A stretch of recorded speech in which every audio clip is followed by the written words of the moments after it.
welcome back. You've just been watching the 8th Ebola Timbu colloquium right there. What did you make Nigeria. of that? Yeah, it's a lecture and it's a seminar, and they bring different lecturers from around, no, not around the world actually, in Nigeria, and just to raise topic and issues and how to solve issues that are like trending and maybe issues that are like disturbing citizens around in Nigeria. Yeah. Yeah. Okay.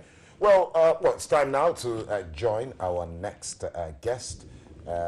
She goes by the name of Uzo Madu.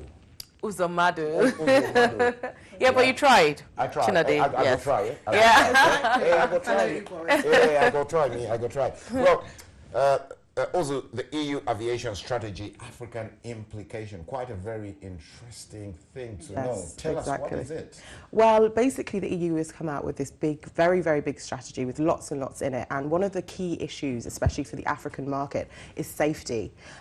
Because we know we have very big aviation players in Egypt, in Kenya, in Ethiopia, and they're really holding the fort for the whole continent. But actually there's over 100 airlines that are banned from flying into the EU airspace. So the EU have a list of airlines that are banned, and over 50% of them are on the African continent. Now, in the strategy, they're going to be reviewing all of this safety legislation. So it looks like they're going to be tightening up the rules. So we might even see even more African aviation players on those lists. How do you think that is going to affect African countries, especially those, the countries like Nigeria, Ghana, South Africa, the big boys that, they need this for trade? Yes, exactly. So, I mean, how do you think that is going to affect? Well, I think it's a bit too soon to say, but I think one of the key issues is that you have European airlines serving this route. Yeah. Now, Africa has a large diaspora in Europe, and so if they're not providing these services for their diaspora, then European airlines are, and we know that they are leading in terms of serving the African continent. Air France is serving over 34 destinations and is adding a lot more this year as well. So before Tommy poses the next question, so wouldn't this be like taking advantage or being unfair? We can't fly here, but you can fly to us. Exactly, but the thing is that there are standards on safety, on servicing these aircraft, on security, so it's really important that African aviation players come up to those standards. But also I think an interesting aspect outside of the safety issue is that European rules often really set the global standard for these things. So if we look at the environmental rules around aviation, now they're doing a public consultation and looking at how actually the EU emissions trading system can be used as a basis for international rules. So I think when we talk about EU-Africa relations on a whole, we have to consider that actually the EU is central to a lot of the international regimes that we see. Yeah, so from what you said, I can just gather that Africans or African aviation, they don't actually measure up to standards. Is that what you're saying? Well, I think there's a lot of them that don't in terms of flying into EU airspace, and that's problematic because, that's kind of a global market and that's important. The EU standards do work across the world. Do you want to, sorry to cut in, I just want to know, you want to run us through some of the standards, because it's very easy for us to talk about the standards and this, and we don't actually know what they check for us to know we don't actually qualify into the airspace. So. Well, the thing is they're highly, highly technical, and I'm not an aviation expert, but they are to do with servicing, the amount of times that you service an aircraft, and also the standard of the aircraft quality. So the type of Airbus, for instance, that you're using, but also how new it is. So there are many, many standards that they're looking to set up and that they already have done. And they are high quality and they are, how shall I say, legitimate in that respect. Yeah. And I think one of the other things that we have to consider is African aviation on the continent. Now, we're freeing up a lot of the airspace in order to make domestic flights cheap, but also international flights on the continent cheaper, because it's just absurd at how expensive it is to fly between countries on the continent. And if you think about in Europe, how cheap it is to get, you know, Yeah. 70 Yeah. pounds to go to Berlin. What's responsible for that, really? Yeah. Yeah, exactly. Well, it's Yeah. really about freeing up the airspace and lowering the barriers. So if I want to fly from Nigeria to Ghana, there shouldn't be lots of taxes involved Yes. in order for me to do that at the airport, but also on the passengers themselves. So it's really about doing that. And they're making headway. Really, they are. The African Aviation Services are really making headway. So it's a good when are start. they going to start, you know, doing this, you know, cheaper flight? Because like you mentioned, it's true. When you know, you can be here and you can fly 20 pounds to France. Yeah, if I come from if you Zambia, book, if I want to go to Nigeria, I want to go to Zimbabwe, Yeah. which is just like Manchester, distance like Manchester, 3 hours, 2 hour flight. I probably have to go through South Africa, you know, which Exactly. is going on the more, other way. Yeah. even Nigeria to South Africa, I think it's really, really Yeah. high. So when you look at it, like, I can go to France, maybe 20 pounds, you know, they say from 20 pounds, but if you book ahead, obviously you get a very good deal. So why don't we have that in Africa? I think one of the big reasons is the regional setup that we have. So we have ECOWAS, and then we have the East African community. And Okay. so what we really need to do is talk to one another Okay. and free up the whole continental airspace. The East African community is really, you know, miles ahead on this, I have to admit. They're doing very, very well. And they're really Really? freeing up the airspace. And they're really a model to kind of look at.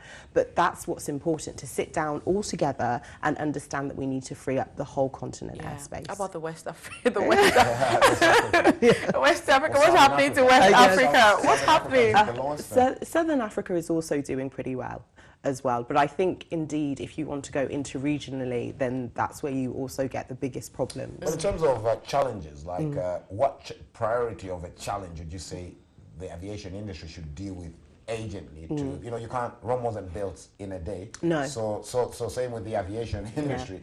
What do you think is the main priority challenge that should be addressed? I think infrastructure is a very big issue, and freeing up the market in terms of being able to fly from one destination to another without having to pay these really heavy duties and taxes, and really actually servicing a lot of the aviation fleets on the continent and not having them serviced in Europe, because that's also a very big expense, and that's very problematic. Why do you think they do that? Is it that they don't trust, like, the aeronautic engineers in Africa? I think there is a lack of expertise at the moment, and that really, the capacity building needs to be Lack done. of expertise. Exactly. I think I like that point, a lack of expertise. Some airlines in Africa are still nationalized. Yes. Do you feel that it would make a slight difference if you know, they involve the private sector, probably sell 35% or 40% of an airline to the private sector, as you say, to improve on infrastructure, because African governments are they're always singing one song, which is you know, financial constraints, which is just realistic. Yes. Financial backing. So do you feel that that will make a difference if the private sector was so much involved, like, you know, sell shares to, you know, the private sector? Well, I think competition is good. It encourages people to work harder, work better, and keep up with the competition, obviously.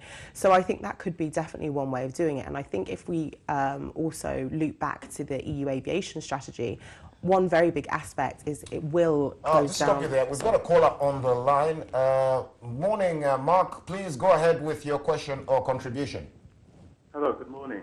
Morning. And good morning to the young lady there as well. Good morning, Mark. Thanks for calling. Right, this is a very interesting topic, and I know most of my questions, you've already stolen my thunder. But I wanted to go back to one of the questions you guys asked and her response in relation to the standards when it comes to airplanes. Because I know, she was saying that there's something about the standards that African and Caribbean nations don't reach or meet the European standards. But at the end of the day, we don't make planes. It's the Europeans and Americans and the British that make the planes. And I would have thought that if they're selling us a plane that does not meet the standards, that one thing is they're in breach of United Nations convention orders or trading standards or anything like that. That's one. And two, how can you sell something to someone without aftercare service, especially when you know that there's going to be lives involved? That's one of my questions. I would like a response before I go into another one. Okay, I think that's a very good question, so thank you for asking. I think the real issue, you hit the nail on the head, which is aftercare and servicing. So a lot of them sometimes have to go to Europe to get serviced, but some of them are done on the continent. And sometimes the lack of expertise means that they're not up to the standards of being serviced. So I think it's, you know, multiple reasons, but I think the central one is what you've really put the nail on, which is, you know, aftercare and servicing. And can I just stop you there? But the thing is, you wouldn't go out and spend 7,000 or even 20,000 pounds on a brand new car and not expect a 5-year guarantee of this, servicing parts, this and that. You wouldn't do that, would you? No, and I think part of it is also, you know, wanting to service vehicles on the continent and not having maybe the adequate expertise in order to do that. And some of it is budget constraints in order for them to be serviced. How about the fact that they don't even buy brand new planes? Yeah. You know, most African countries, they do have brand new planes, but we noticed that most of those planes are not like, you know... Some of them are on loan. Yeah, or they're not really up to... They've been used and, you know, they're bringing it back. Is that allowed? Because at the end of the day, like Mark said, they are selling the plane to us. We don't actually manufacture the planes.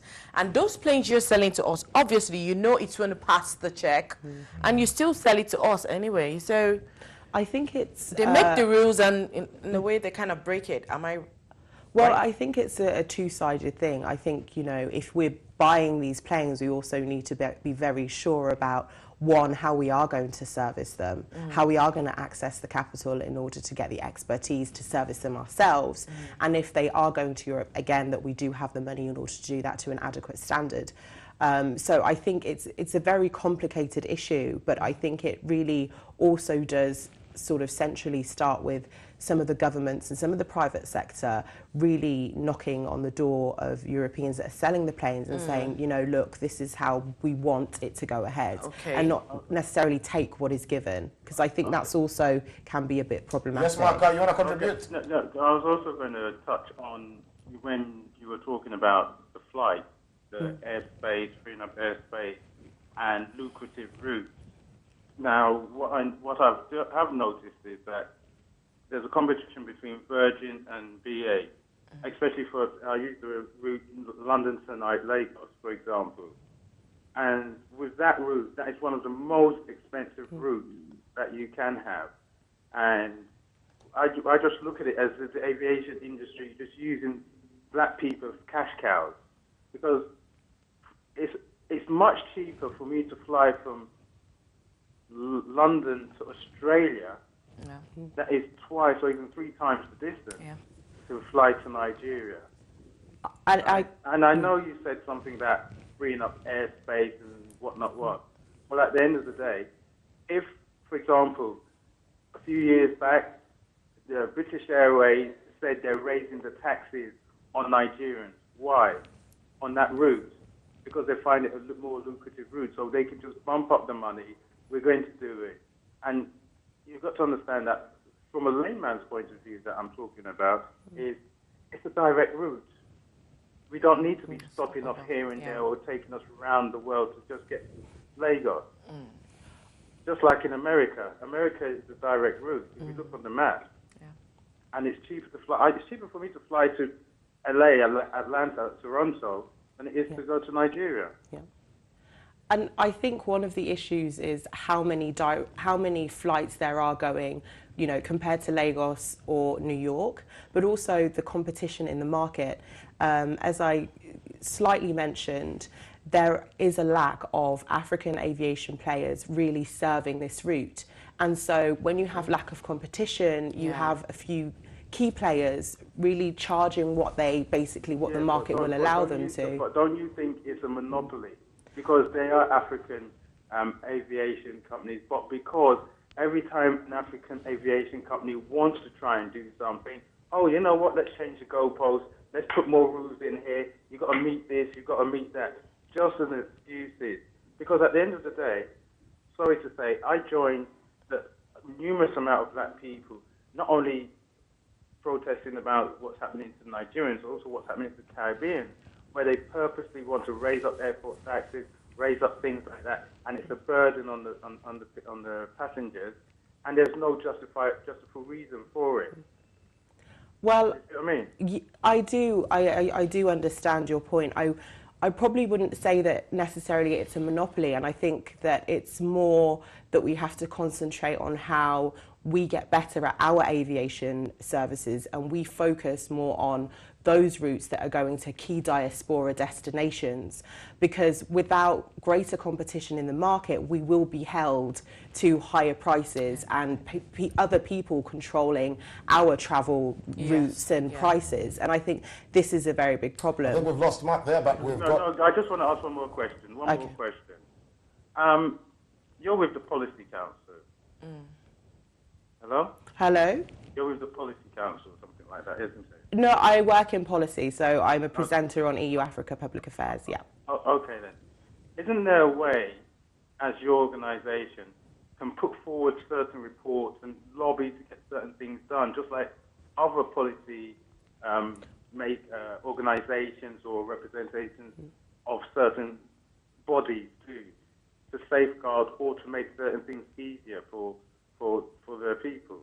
Well, actually, that's a very interesting point that you've raised. So my organisation is more of a communications organisation, and what we're really focused on is raising awareness of these issues amongst the diaspora, amongst, you know, ordinary people watching TV, radio, consuming media, but also policymakers and businesses. Because actually a lot of the time, EU policies, as I mentioned before, are global standard setters, but also their internal policies have implications that are far-reaching.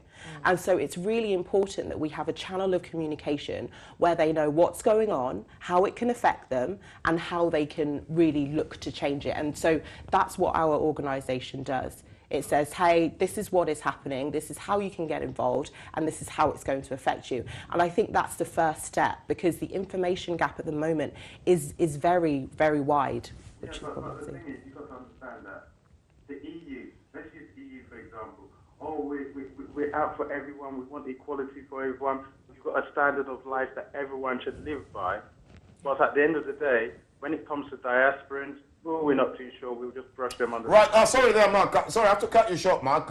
We've got a queue of other callers, but you've made some very outstanding, valid points. And feel free to call us again during the course of the show. So how do you wrap that up? I think Mark had some... That was a drill. Yes, he had some very good questions. Can I get you some water? No, it's fine. It's good to have a good conversation with people, because...